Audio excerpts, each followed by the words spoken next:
नमस्कार दोस्तों। पीसीएसएम के अपने यूट्यूब परिवार में आप सभी का बहुत बहुत स्वागत है। अभी हम लोग सेवेंथ क्लास के एनसीईआरटी के साइंस का अध्ययन कर रहे हैं, जिसमें आज हम लोग अध्याय 16 का अध्ययन करेंगे। आज का टॉपिक बहुत ही महत्वपूर्ण है, जो हमारे जीवन से जुड़ी हुई भी है। जल। जल एक बहुमूल्य संसाधन है। जल के बारे में आज हम लोग अध्ययन करेंगे तथा हमारी परीक्षाओं के दृष्टिकोण से जो भी महत्वपूर्ण बिंदु होगा उसको समझने का प्रयास भी करेंगे। इससे पहले कि यदि आप लोग चैनल पर नए हैं तो चैनल को सब्सक्राइब करके बेल आइकन को जरूर प्रेस कीजिएगा, ताकि जब भी क्लास हो तो उसका नोटिफिकेशन आपको प्राप्त होता रहे।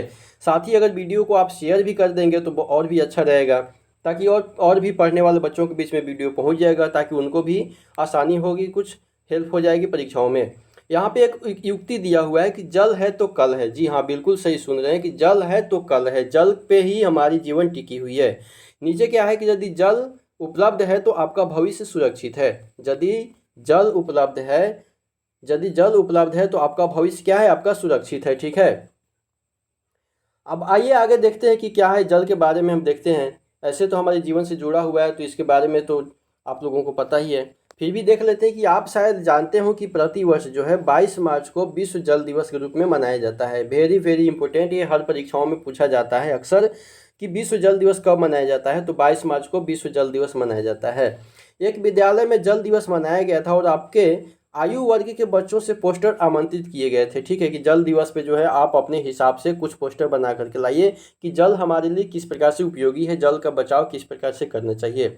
उस दिन प्रस्तुत किए गए कुछ पोस्टरों को चित्र संख्या 16.1 में दिखाया गया है। ये हमारे विद्यालय के बच्चों के द्वारा जो है कुछ पोस्टर बनाया गया है। ठीक है, इसमें देखिए कि अलग अलग तरह की पंक्तियां लिखा हुआ है कि मेरा परम मित्र जल है। ठीक है, जल जो है मेरा परम मित्र है।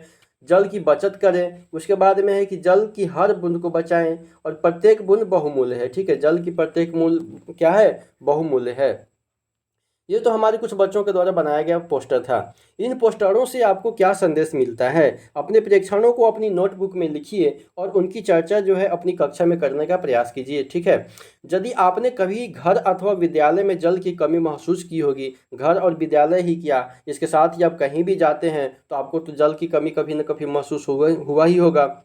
आपके माता पिता और शिक्षक जो है प्रायः आपको जल बर्बाद न करने की सलाह अवश्य ही देते होंगे। हर व्यक्ति का जल संरक्षण के महत्व की ओर ध्यान आकर्षित करने के लिए ही जो है हम जो है प्रतिवर्ष जल दिवस मनाते हैं। ठीक है, पेयजल यानी कि पीने वाला जल।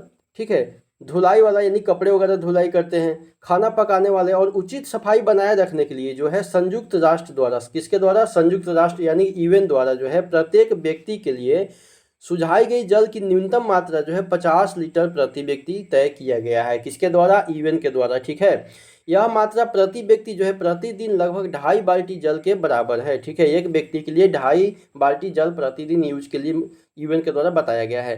क्या आपके परिवार को कम से कम इतना जल मिल रहा है? यदि अगर मिल रहा है तो आपको अपने परिवार को भाग्यशाली समझना चाहिए। भाग्यशाली क्यों समझना चाहिए? क्योंकि हमारे देश में जो है लाखों लोगों को जो है पर्याप्त मात्रा में जल नहीं मिलता है। जी हाँ, बिल्कुल सही सुन रहे हैं। बड़े बड़े महानगरों में, दिल्ली, मुंबई, कोलकाता जैसे बड़े बड़े महानगरों में जो है जल की जो है बहुत किल्लत देखने को मिलती है।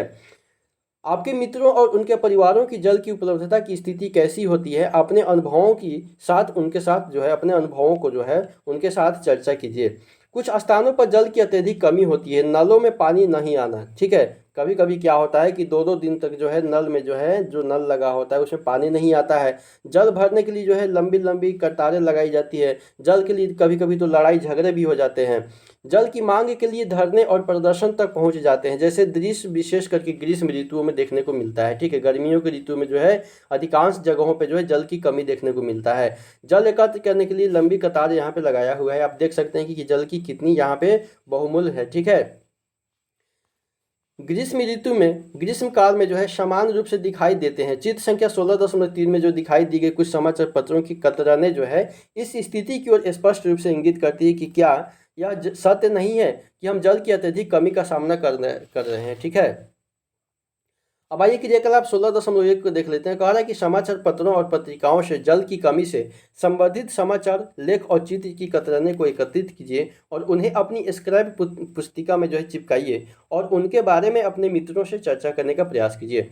जनता द्वारा झेली जाने वाली कुछ समस्याओं को सूचीबद्ध कर कीजिए और कक्षा में उन पर चर्चा कीजिए कि हमारी जनता जो है किस प्रकार से जल की समस्या का सामना करते हैं और उनका समाधान क्या हो सकता है। जल की कमी पूरे विश्व के लिए चिंता का विषय बना हुआ है। ऐसा अनुमान है कि अब से कुछ ही वर्षों में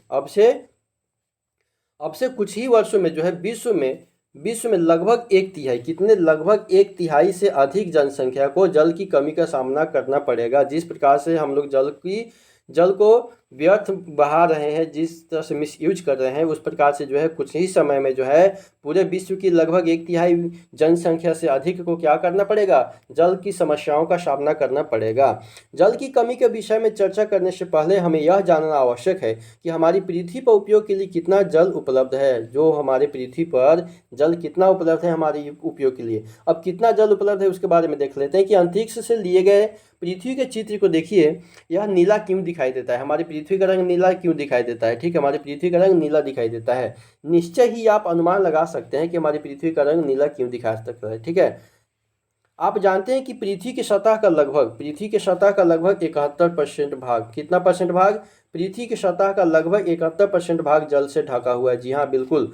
पृथ्वी पर उपस्थित लगभग समस्त जल जो है समुद्र और महासागरों, नदियों, ताल, ध्रुवीय बर्फ, भौम जल और वायुमंडल में पाया जाता है। ठीक है, परंतु इसमें से अधिकांश जल इसी रूप में मानव उपयोग के लिए उपयोग नहीं होता है। ठीक है, उपयोग के लिए उपयुक्त जल जो है अलवण जल होता है। उपयोग के लिए जो होता है, जो 71% जो हम लोग देख रहे हैं, ये सभी 71% जल हमारे उपयोग के लिए नहीं होता है। ठीक है, हमारे उपयोग के लिए जो है जल जो होता है वो अलवण जल होता है, जिसमें लवण नहीं होता है, जो खारा नहीं होता है, जिसे बोलचाल की भाषा में ताज़ा जल कहते हैं।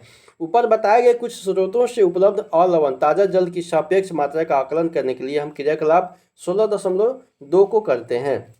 यहाँ पे देखिए कि 16.2 क्रियाकलाप दिया हुआ है कि सारणी में दिए गए विभिन्न चरणों का अनुसरण करते हुए पृथ्वी में उपलब्ध अलवण जल का आकलन कीजिए। अलवण जल का मतलब क्या हुआ, अलवण जल का मतलब यानी हमारे पीने योग्य जल। ठीक है, हमारे शुद्ध जल जो होता है। ठीक है, अलवण जल जिसमें लवण नहीं हो, नमकीन नहीं हो। यहाँ पे क्या कह रहा है कि पहला चरण है कि मध्यम अमाप साइज की एक बाल्टी लेकर के उसे जल से भर लीजिए और इसमें लगभग 20 लीटर जल आता है। ठीक है, यहाँ पे टिप्पणी दिया हुआ है कि मान लीजिए कि बाल्टी का जल पृथ्वी पर उपलब्ध कुल जल को प्रदर्शित करता है। ठीक है, एक बाल्टी जो जल है, यही जल जो है पृथ्वी पर उपलब्ध कुल जल को प्रदर्शित करता है। आप मान लीजिए कि 20 लीटर जल जो आ रहा है, यही हमारी पृथ्वी पर टोटल जल है। आगे कह रहा है कि एक जो है 5 ml क्षमता का चम्मच लीजिए और बाल्टी में से 100 चम्मच जल मग जैसे किसी छोटे पात्र में डालिए। अब क्या कह रहा है कि यह पृथ्वी पर उपलब्ध अलवण जल को प्रदर्शित करता है। या पृथ्वी पर उपलब्ध जो क्या कह रहा है, जो हमारा टोटल 20 लीटर जो जल था, उसमें से जो हम 5 ml की क्षमता वाले चम्मच के द्वारा जो 100 चम्मच जल जो मग में डाले हैं, अब मान लीजिए कि यही जल जो हमारे शुद्ध जल है, अलवण जल है। अलवण जल मतलब हमारे लिए पीने योग्य जल है। एक बाल्टी में से एक मग ही हमारे लिए पीने योग्य जल है। अब आगे कह रहा है कि मग से 30 चम्मच जल को कांच के किसी गिलास में डालिए। क्या कह रहा है कि मग से जो है 30 चम्मच जल को कांच के किसी गिलास में डालिए। यहाँ पे कांच के किसी गिलास में डालिए। यह भौम जल के रूप में पाए जाने वाले उपयोग योग्य जल की मात्रा के समान है। यह भौम जल के रूप में पाए जाने वाले उपयोग योग्य जल की मात्रा के समान है। अंत में मग से 1/4 यानी कि 1/4 भाग चम्मच जल निकालिए। ठीक है, 1/4 भाग जो है मग से कह रहा है, 1/4 भाग जल निकालिए। यह विश्व की सभी झील और नदियों में उपस्थित कुल अलवण जल की मात्रा को प्रदर्शित करता है। कहाँ के, विश्व की। ये जो 1 चम्मच जल जो है, जो मग की 1/4 भाग है, ये क्या कह रहा है, ये जल जो है विश्व की सभी झील और नदियों की उपस्थित जितना भी जल है, उसमें से कुल अलवण जल की मात्रा है। जो 71% जल है ना, उसमें से अलवण जल उपयोग किए जाने वाले जल हमारा यही 1 चम्मच है। अब आप समझिए कि एक बाल्टी जल जो था, उसमें से पीने योग्य कितना है, मात्र 1 चम्मच जल है। अब सोचिए कि कितना हमारे लिए कम जल की मात्रा उपलब्ध है, फिर भी हम इतना वेस्ट करते हैं। आगे कह रहा है कि बाल्टी में बचा हुआ जल समुद्रों और महासागरों में उपस्थित लवण जल, खारे पानी और आंशिक रूप से भौम जल के रूप में पाए जाने वाले जल को दर्शाता है। यह जल मानव उपयोग के लिए उपयुक्त नहीं है। बिल्कुल सही बात है। नहाने में मग में बचा जल उस जल को प्रदर्शित करता है जो हिमकृत रूप में हिमनदों यानी जो हमारे हिमनद जो द्वारा होता है, जो बर्फ द्वारा पिघला हुआ होता है, ध्रुवीय बर्फ और पर्वतों की अस्थायी बर्फ में पाया जाता है। यह जल भी हमें आसानी से उपलब्ध नहीं होता है। ठीक है, अब आइए आगे देखते हैं कि हम में से अधिकांश लोग जल को एक असीमित संसाधन मानते हैं। असीमित संसाधन का मतलब क्या हुआ? ठीक है, कि बहुत सारा हमारे पास में जल उपलब्ध है। ठीक है, क्रियाकलाप 16.2 से क्या आपको मानव उपयोग के लिए उपलब्ध जल की वास्तविक मात्रा का आभास हुआ है? आप सोचिए कि एक बाल्टी जल में से 1 चम्मच जल हमारे लिए उपयुक्त था। क्या इस जानकारी से आपको चिंता हो रही है कि इस विषय में अपनी कक्षा में चर्चा कीजिए। अब आइए जल की अवस्थाएं देख लेते हैं कि जल की कौन कौन सी अवस्थाएं होती है। क्या आपको डर है कि सतत उपयोग के किसी दिन उपयोग के लिए उपलब्ध समस्त जल समाप्त हो जाएगा? आप जानते हैं कि विभिन्न प्राकृतिक प्रक्रमों द्वारा पृथ्वी पर जल की निरंतर उपलब्धता जो है करोड़ों वर्षों से बनी हुई है। ठीक है, पृथ्वी पर जल की निरंतर उपलब्धता जो है कितने वर्षों से? लगभग करोड़ों वर्षों से बनी हुई है। यह सभी प्रक्रम जो है सम्मिलित रूप से जल चक्र का निर्माण करते हैं। आपने कक्षा 6 में जल चक्र के विषय में पढ़ा था। यदि पिछली वाली कक्षा आप लोग नहीं देखें तो उसको अवश्य ही देख लीजिए, उसमें आपको कुछ मिल जाएगा, ये जल चक्र मिल जाएगा, उसमें हम लोगों ने डिस्कस किया था। अपने शब्दों में लिखिए कि आप जल चक्र के बारे में क्या जानते हैं। ठीक है, उसमें हम लोगों ने देखा था कि जल चक्र किस प्रकार से होता है, किस प्रकार जल बनता है, किस प्रकार पृथ्वी पे आता है, किस प्रकार फिर ऊपर बादल बन के जाता है, फिर बारिश होती है। ठीक है, ये हम लोगों ने उसमें पढ़ा था। आप जानते हैं कि जल चक्र द्वारा परिचक्रण के दौरान जल इसकी तीनों अवस्थाओं अर्थात जल की तीनों अवस्थाओं का मतलब क्या हुआ? ठोस, द्रव और गैसों में से किसी एक अवस्था में पृथ्वी पर कहीं भी पाया जा सकता है।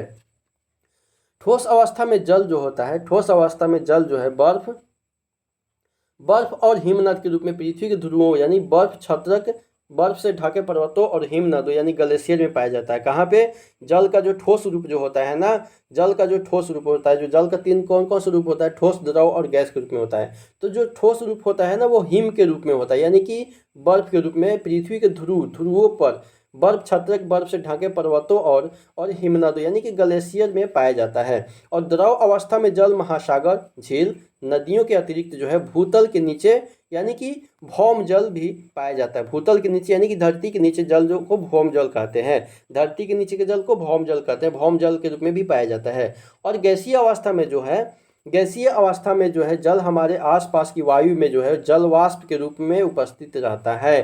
ठीक है, जल का उसकी तीनों अवस्थाओं के बीच सतत चक्रण द्वारा पृथ्वी पर जल की कुल मात्रा स्थिर बनी रहती है, जबकि समस्त मानव जनसंख्या तथा अन्य सभी जीव जल का उपयोग करते हैं। क्या इस जानकारी से आपको कोई राहत मिलती है? क्या आपको जल चक्र में सम्मिलित प्रक्रम याद है जब हम लोगों ने जल चक्र का अध्ययन किया था कक्षा 6 में? क्रियाकलाप 16.3 जो है आपको इसमें सहायता कर सकता है।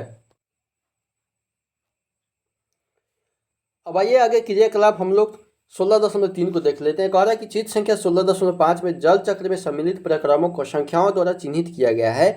इन संख्याओं की सहायता से अस्त व्यस्त क्रम में लिखे गए प्रक्रमों को लिए सही शब्द को लिखिए। ठीक है, यहाँ पे देखिए ये जो हमारा जल चक्र को दर्शाया है। ठीक है, इसमें वर्षण चक्र है, स्वयं अदनत चक्र है, नर्ज वात्सन है, लदबा है, नरसंघन है, जलवाष्प है और मल जौल है। ठीक है, इसको कह रहा है कि ये उल्टा पुल्टा दर्शाया हुआ है, इसको सही जैसे ये मज भौल है। ठीक है, ये क्या हो जाएगा? भौम जल हो जाएगा, भौम जल हो जाएगा। इसको ये सपवा लिखा हुआ है तो यह क्या हो जाएगा?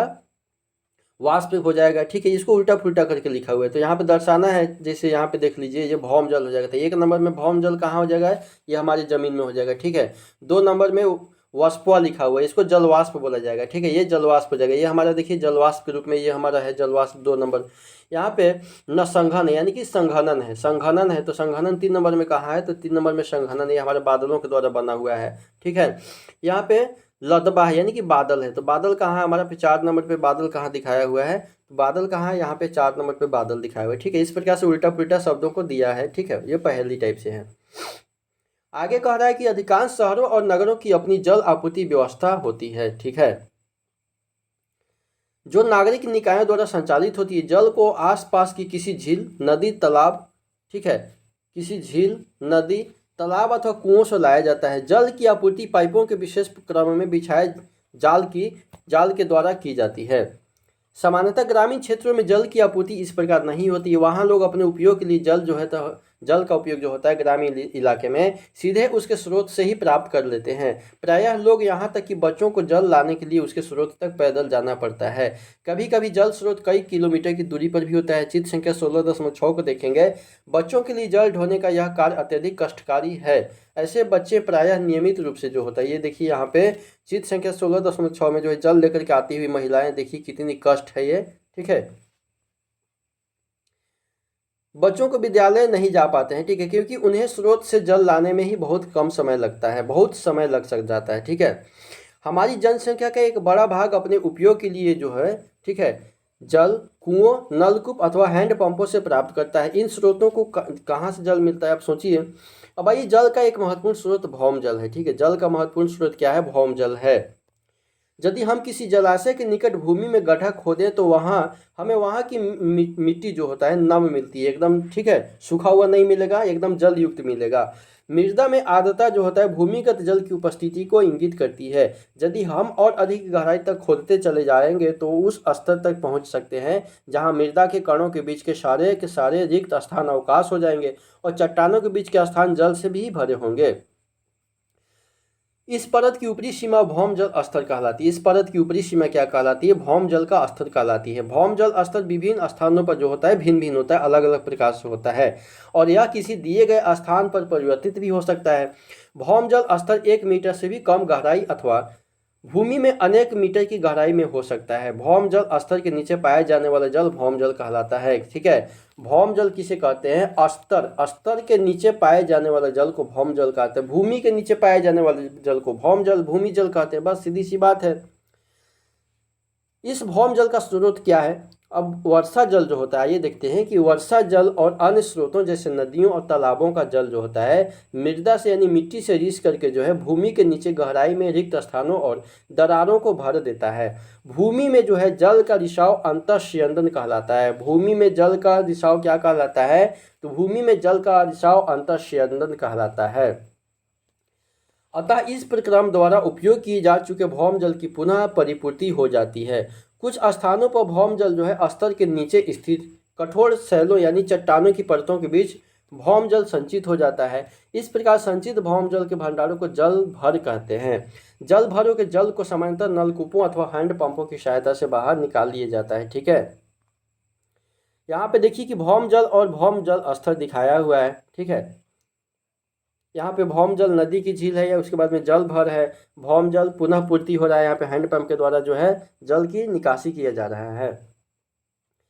क्या आप किसी ऐसे स्थान पर गए हैं जहां निर्माण कार्य हो रहा हो और श्रमिकों को निर्माण के लिए जल कहां से मिलता है? आपने शायद देखा होगा कि ऐसे स्थानों पर भौम जल स्तर पर पहुंचने के लिए संछिद्रन यानी बोरिंग की जाती है। ठीक है, वहां कार्य करने वाले लोगों से मालूम कीजिए कि उन्हें जल पाने के लिए कितनी गहराई खुदाई करनी पड़ती है। क्या हम भूमि के नीचे से निरंतर जल निकाल सकते हैं? ऐसा करने से भौम स्तर पर क्या प्रभाव पड़ेगा? क्या प्रभाव पड़ेगा? जगह हम भूमि से जल जो निरंतर मात्रा में निकालेंगे तो क्या हो जाएगा, हमारे भौम जल का स्तर जो है कम हो जाएगा। ठीक है, भौम जल स्तर का अवक्षय कैसे होगा, अब इसके बारे में देख लेते हैं। कह रहे कि भूमि के नीचे से निकाले गए भौम जल की पुनः पूर्ति जो है प्रायः कैसे होता है, तो वर्षा जल के अवस्रवण यानी रिसाव के द्वारा हो जाती है। और भौम जल स्तर तब तक प्रभावित नहीं होता है जब तक कि हम केवल उतना ही जल निकालते हैं जितना हमें क्या होता है, जितने की प्राकृतिक प्रक्रमों द्वारा पुनः पूर्ति हो जाती है। तथापि जल की पर्याप्त रूप से पुनः पूर्ति न होने पर जल भौम स्तर नीचे गिर सकता है।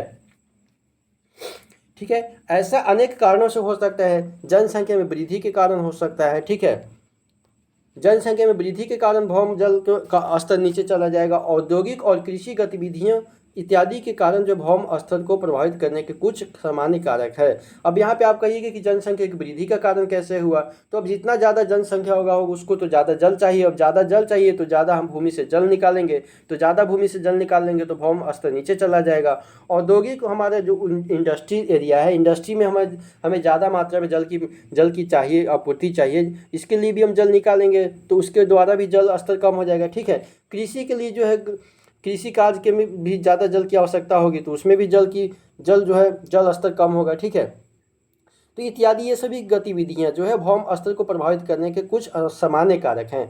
अल्प वर्षा यानी थोड़ी थोड़ी मात्रा में जब वर्षा हो जाएगा, एक अन्य कारक है, ठीक है, जो भौम स्तर को नीचा कर सकता है। मान लीजिए कि हम नीचे से पानी निकाल रहे हैं और बारिश हो नहीं रही है। जब बारिश नहीं होगा तो फिर पानी रिस करके नीचे कैसे जाएगा, तो भौम स्तर तो नीचे जाएगा ही। पहले जो जल हमारा 60 फीट यानी कि 100 फीट की गहराई पे जल मिल जाता था, वो पता चलेगा बाद में 150, 200, 300, 500 भी करना पड़ेगा, ठीक है। तो ये जल स्तर को कम करने का एक उदाहरण है। भौम जल स्तर को प्रभावित करने वाले अन्य कारक हैं वन आरोपण का मतलब क्या है, वो वन उन्मूलन यानी कि जल का वन का कटाव, ठीक है, वृक्षों का कटाव जल के अवश्रवण के लिए प्रभावित क्षेत्र में कमी करता है। अब आइए जनसंख्या प्रसार को देखते हैं। क्या कह रहा है कि जनसंख्या बढ़ने से भवन, दुकान, कार्यालय और सड़कों के निर्माण की मांग भी बढ़ जाती है। मान लीजिए कि पहले अगर एक आदमी है, एक आदमी के रहने के लिए एक घर की आवश्यकता है, अगर 10 आदमी हो जाएगा तो उसके रहने के लिए 10 घर की आवश्यकता हो जाएगी। तो इससे क्या हो जाएगा, उसके लिए तो भवन भी बनाया जाएगा, दुकान भी खोला जाएगा, कार्यालय खोला जाएगा और उनके लिए सड़कों का निर्माण किया जाएगा। इससे कृषि हेतु भूमि, उद्यान और खेल के मैदानों जैसे खुले क्षेत्रों में भी कमी आ जाएगी। क्यों कमी आ जाएगी कि जिस जमीन पे जो है पहले हम कृषि कार्य करते थे, उसको क्या करेंगे, अब उस पर हम भवन बना देंगे, रहने के लिए दुकान खोल देंगे, कार्यालय खोल देंगे, इंडस्ट्री खोल देंगे, उस पर सड़क बना देंगे, ठीक है। उद्यान और खेल के मैदान जैसे खुले क्षेत्र को भी कमी आ जाएगी। इसके कारण भूमि में वर्षा जल के अवस्रवण की दर कम हो जाती है। यदि खुले क्षेत्रों में इसी तरह कमी होती रही तो इसका क्या परिणाम होगा, अब आप सोच लीजिए। याद रखिए कि पक्के फर्श से जल आसानी से अवस्रवित नहीं होता है, ठीक है। क्या कह रहा है कि पक्के फर्श यानी जब हमारे घर में पक्का पिटाया हुआ है, ठीक है, फर्श पे पक्का बना हुआ है, टाइल्स वगैरह लगा हुआ है, तो वहाँ से जल से अवस्रवित नहीं होगा, वहाँ से जल नीचे नहीं जाता है, ठीक है। जबकि घास के बगीचे, मैदान आदि से जल तुरंत अवस्रवित हो जाता है और हमारी भूमि के नीचे चला जाता है। यही नहीं, निर्माण कार्य के लिए भी बड़ी मात्रा में जल की आवश्यकता होती है। इसके लिए प्रायः भौम जल का उपयोग किया जाता है। इस प्रकार एक ओर हम अधिक भौम जल का उपयोग कर रहे हैं और दूसरी ओर विभिन्न प्रकार के निर्माण कार्यों के परिणाम स्वरूप जो है हम भूमि में जल के अवस्रवण के अवसर कम कर रहे हैं। इसके कारण भौम जल स्तर का निरंतर अवक्षय हो रहा है, ठीक है, अवक्षय हो रहा है। वास्तव में अनेक शहरों के कुछ भागों में भौम जल स्तर जो है चिंताजनक के रूप में अत्यधिक निम्न स्तरों तक पहुंच गया है। आगे कह रहा है कि बढ़ते हुए उद्योग। अब उद्योग के कारण किस प्रकार से हमारे जल का जो स्तर गिर रहा है इसको देख लेते हैं कि जल का उपयोग जो है सभी उद्योगों द्वारा किया जाता है। हमारे उपयोग में आने वाली लगभग हर वस्तु के उत्पादन में कहीं न कहीं जल की आवश्यकता होती है। उद्योगों की संख्या निरंतर बढ़ती जा रही है। जिस प्रकार से जनसंख्या बढ़ रहा है उस प्रकार से उसकी मांग जो है बढ़ रहा है, उस प्रकार से उद्योग की संख्या बढ़ रही है, ठीक है। अधिकांश उद्योगों द्वारा उपयोग किए जाने वाला जल भूमि से ही निकाला जाता है। अब आइए कि देखिए आप 16.6 को देख लेते हैं। ऐसे कुछ उद्योगों के नाम बताइए जिनसे आप परिचित हैं और हमारे दैनिक जीवन में उपयोग किए जाने वाले और इनसे प्राप्त होने वाले उत्पादों की एक सूची भी बनाइए। अपने शिक्षक, शिक्षिका और माता पिता से इस बारे में बातचीत करिए कि किस प्रकार बढ़ते हुए उद्योग धंधे भौम जल के स्तर को नीचे करने के लिए उत्तरदायी है, जिम्मेवार है। अब आइए कृषि कार्य के लिए देख लेते हैं। कृषि कार्य भी हमारे भौम जल स्तर को नीचे करने के लिए उत्तरदायी है। भारत में अधिकांश किसान अपनी फसलों की सिंचाई के लिए वर्षा पर निर्भर करते हैं, ठीक है। नहर जैसे सिंचाई तंत्र केवल कुछ ही क्षेत्रों में उपलब्ध है, ठीक है। इन तंत्रों में भी अनियमित वर्षा के कारण जल की उपलब्धता में कमी हो सकती है, अतः किसानों को सिंचाई के लिए भौम जल का उपयोग करना पड़ता है। जनसंख्या के बढ़ते दबाव के कारण कृषि के लिए भौम जल का उपयोग दिन पर दिन बढ़ता जा रहा है, जिससे हमारे भौम स्तर में नीचे गिरावट आ रही है। इसके परिणाम स्वरूप भौम जल स्तर में लगातार गिरावट आ रही है। अब जल का वितरण देखिए। अनेक कारणों से विश्व के विभिन्न क्षेत्रों में पाए जाने वाले जल के वितरण में बहुत ही असमानता है। कुछ स्थानों पर अच्छी वर्षा होती है, जी हाँ, कुछ स्थान पे क्या होता है, अच्छी वर्षा होती है और वह जल के से समृद्ध स्थल होते हैं। इसके विपरीत जो होता है रेगिस्तान है, जहाँ बहुत ही कम वर्षा होती है, जैसे राजस्थान में है, ठीक है। भारत बहुत विशाल देश है। भारत क्या है, बहुत ही विशाल देश है, जिसके सभी क्षेत्रों में एक समान रूप से वर्षा नहीं होती है, ठीक है। कहीं कहीं तो बाढ़ की स्थिति देखने को मिल जाती है, कहीं कहीं सूखा पड़ जाता है। कुछ स्थानों पर अत्यधिक वर्षा होती है, जबकि कुछ अन्य स्थानों पर बहुत कम वर्षा होती है। अत्यधिक वर्षा से प्रायः बाढ़ आ जाती है कभी कभी किसी स्थान पे, जबकि वर्षा की कमी से सूखा भी पड़ जाता है किसी किसी स्थान पे। अतः हमारे देश में एक ही समय में पर कुछ क्षेत्रों में जो है बाढ़ और कुछ समय में सूखा देखने को मिलता है। अब आइए क्रियाकलाप 16.5 को देख लेते हैं। कह रहा है कि हमारे देश में औसत वार्षिक वर्षा क्या क्या कह रहा है, हमारे देश में औसत जो है वार्षिक वर्षा का वितरण चित्र संख्या 16.8 में दिखाया गया, उसको देखेंगे। कह रहा है कि मानचित्र में उस स्थान को ढूंढिए जहां आप रहते हैं। आप क्या आपके क्षेत्र में पर्याप्त वर्षा होती है? क्या आपके क्षेत्र में वर्ष भर जो है यानी कि पूरे साल भर पर्याप्त जल उपलब्ध रहता है? यह भी संभव है कि हम किसी ऐसे क्षेत्र में रह रहे हो जहां वर्षा तो पर्याप्त होती हो, फिर भी जल की कमी रहती है। क्या हम कह सकते हैं कि यह जल संसाधनों के कुप्रबंधन के कारण होता है? संसाधनों के कुप्रबंधन के कारण होता है। अब यहाँ पे देखिए, भारत जो है, भारत में वार्षिक वर्षा को स्थिति दिखाया हुआ है। ये हमारे भारत का नक्शा है। इसमें छोटा सा दिख रहा है, फिर भी हम लोग बड़ा करके देखते हैं। यहाँ पे पाकिस्तान, चीन, तिब्बत है, नेपाल, भूटान, उसके बाद में बांग्लादेश है, ठीक है। अरब सागर यहाँ पे बाएं साइड में है, उसके बाद में बंगाल की खाड़ी। यहाँ पे नीचे देखिए, इसी से आपको पता चलेगा, ये कलर दिया हुआ ब्लैक कलर, ये 400 से अधिक वर्षा सेंटीमीटर में दिखाया है। यहाँ पे थोड़ा सा रेड कलर दिखाया है 200 से 400 सेंटीमीटर वर्षा, ठीक है। यहाँ पे जो है ये कलर दिखाया है 100 से 200, और ये वाला 60 से 100। ये जल के स्तर को दिखाया हुआ कि किस स्थान पे जो है जल कितनी मात्रा में होती है, ठीक है। सबसे ज़्यादा जो है देखिए यहाँ पे, ये हमारे पूर्वोत्तर राज्य को देख लेते हैं, ठीक है। 400 से अधिक वर्षा होता है। ये कहाँ पे? ये हमारे पूर्वोत्तर राज्य है, ठीक है। पूर्वोत्तर राज्य में सबसे ज़्यादा मासिनराम मेघालय में जो है सबसे अधिक मात्रा में वर्षा होती है, ठीक है। 400 से अधिक वर्षा होती है। उसके बाद में 200 से 400 होती है, ठीक है। उसके जस्ट नीचे है असम के साथ, असम है। उसके बाद में यहाँ पे देखिए 200 से 400 के बीच में यहाँ पे केरल के पश्चिमी तट में भी होती है, ठीक है। तो ये हमारे कुछ जगह दिखाए हुए भारत के मानचित्र के द्वारा। अब आइए जल का प्रबंधन हम लोग कैसे करते हैं, इसको देख लेते हैं कि जल का प्रबंधन कैसे करेंगे। कह रहा है कि आपने कक्षा 6 में पढ़ा था कि अनेक स्थानों पर जल की नियमित आपूर्ति जो है सुनियोजित पाइप तंत्र के द्वारा की जाती है। जब नागरिक प्राधिकरण पाइपों द्वारा जल की आपूर्ति करते हैं तो यह संभव है कि जल गंतव्य तक ना पहुँच पाए। आपने संभवतः जल आपूर्ति पाइपों में रिसाव भी देखा होगा, जिससे बड़ी मात्रा में जल पाइपों से रिस करके बह जाता है। यह नागरिक अधिकारियों का उत्तरदायित्व है कि बहुमूल्य जल को इस प्रकार व्यर्थ होने से रोका जाए। कुप्रबंधन अथवा बर्बादी व्यक्तिगत स्तरों पर भी हो सकती है। हम सभी जानबूझकर अथवा अनजाने में दांतों में मंजन करने, दाढ़ी बनाने, नहाने और कई अन्य क्रियाकलापों के दौरान जल की बर्बादी करते रहते हैं। त्रुटिपूर्ण टोंटियों से जल रिसाव उसकी बर्बादी का ही एक अन्य स्रोत है। उपयोग के दौरान जल की बर्बादी से ऐसा प्रतीत होता है जैसे भविष्य में हमें जल की आवश्यकता ही नहीं है। हम लोग नहाने जाते हैं, पता चलता है 10 बाल्टी पलट देते हैं, ठीक है। पैर धोना है, हाथ धोना है, 1 बाल्टी से पैर हाथ धो लेते हैं। तो इस प्रकार से जल का व्यर्थ हम लोगों को नहीं करना चाहिए, ठीक है। हमने देखा है कि वर्षा के रूप में जो जल हमें प्राप्त होता है उसमें से अधिकांश ऐसे ही बह जाता है। यह बहुमूल्य प्राकृतिक संसाधन की बर्बादी है। वर्षा जल का उपयोग भौम स्तर की पुनः पूर्ति करने के लिए किया जा सकता है। इसे जल संग्रहण अथवा वर्षा जल संग्रहण कहते हैं, ठीक है, जिसके बारे में आपने कक्षा 6 में पढ़ा था। यह मालूम कीजिए कि क्या आपके आसपास की किसी इमारत में जल संग्रहण तंत्रों को लगाया गया है। हमारे देश में अनेक स्थानों पर जल भंडारण और जल का पुनः पूर्ति करने के लिए बावड़ी बनाने की प्रथाओं का सदियों से चलन आ रहा है। बावड़ी जल संचित करने का पारंपरिक तरीका था, ठीक है। समय के साथ बावड़ियों का रख रखाव बंद कर दिया गया है, जिनसे इन जलाशयों में धीरे धीरे गाद जमा होती गई। तथापि जल की अत्यधिक कमी के कारण इन क्षेत्रों के लोगों को इस प्रकार की तकलीफों का पुनः विचार करना पड़ा। बावड़ियों को पुनः बनाया जा रहा है। जिन स्थानों में बावड़ियों का पुनः उत्थान किया गया है वहाँ कम वर्षा के बावजूद जल की आवश्यकताओं का प्रबंधन भली भांति हो रहा है। किसान भी अपने खेत में जल का उपयोग मित व्यर्थता से कर रहे हैं। संभवतः आपने बूंद यानी कि ड्रिप सिंचाई व्यवस्था के बारे में सुना होगा। चित्र संख्या 16.9 को देखेंगे। ड्रिप सिंचाई व्यवस्था कम व्यास के पाइपों द्वारा कहने का क्या मतलब है कि पतली पाइप द्वारा, कम व्यास के पाइपों द्वारा पौधों को पानी देने की तकनीक है जो सीधे उनकी जड़ों तक जल पहुंचाती है। एक केस क्या दिया हुआ है, एक केस के बारे में ये देख लेते हैं।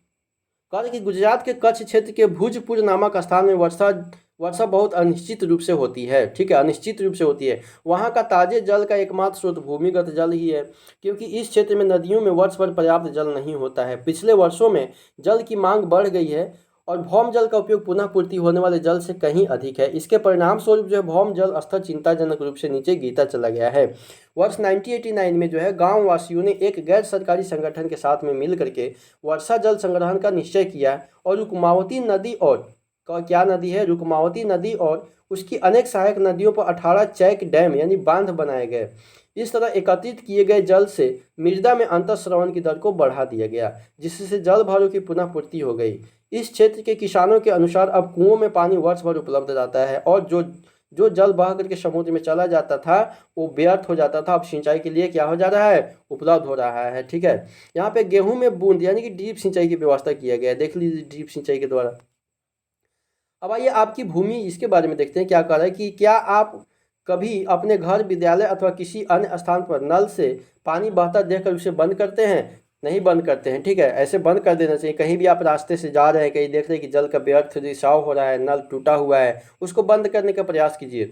रिसते हुए नलों से बहुत सा जल व्यर्थ बह जाता है। जल की बर्बादी को कम करने के लिए आप अनेक कदम उठा सकते हैं। आइए आपकी सहायता के लिए हम कुछ उदाहरणों पर विचार करते हैं। आप इनमें से कौन और कोई तरीके जोड़ सकते हैं। अब आइए जल की बचत की आदतें क्या कर सकते हैं। जल की बचत क्या क्या कर सकते हैं, तो मंजन या ब्रश करते समय नल को लगातार खुला ना रहने दे। ठीक है, अब ये नहीं कि ब्रश कर रहे हैं, नल का पानी डायरेक्ट बह रहा है। फर्श की धुलाई करने की बजाय उस पर पोंछा लगाए। फर्श की धुलाई 10 बाल्टी से करने की बजाय 2 बाल्टी 1 बाल्टी से उसमें कपड़े भिजा करके उसको भिगो करके क्या करें, उसको पोंछा लगाए। और भी अन्य काम कर सकते हैं आप यहाँ पे। और भी यहाँ पे आप जल बचाने की आदत डाल सकते हैं, जैसे गाड़ी को डेली ना धोएं। ठीक है, कपड़े धोए या फिर नहाए तो उसमें पानी को बचा सकते हैं। बहुत सारे उदाहरण आप सोचिए। अब आइए पाइपों पर जल की कमी का प्रभाव। पाइपों पर जल की कमी का क्या प्रभाव होता है। आपने देखा होगा कि गमले के पादपों यानी पौधों को यदि कुछ दिनों तक पानी न दिया जाए तो वह मुरझा जाते हैं और अंततः सूख भी जाते हैं। आपने अध्याय 1 में पढ़ा था कि पादपों को अपना भोजन तैयार करने के लिए मृदा में से पोषक तत्व प्राप्त करने के लिए जल की आवश्यकता होती है। ठीक है, पादप को अपना भोजन तैयार करने के लिए मृदा में से जो है, कहाँ से, मृदा में से पोषक तत्व प्रदान करने के लिए जल की आवश्यकता होती है। कल्पना कीजिए कि यदि पादपों के लिए उपलब्ध जल नहीं होगा तो उसका परिणाम क्या होगा। पृथ्वी पर से हरियाली लुप्त हो जाएगी। इसका अर्थ जीवन का अंत हो सकता है, क्योंकि पादपों के ना रहने का परिणाम यह होगा कि पृथ्वी पर ना ही पर्याप्त भोजन और ना ही ऑक्सीजन उपलब्ध होगी, ना ही पर्याप्त वर्षा होगी और इनसे संबंध अनेकों अन्य समस्याएं उत्पन्न हो जाएंगी।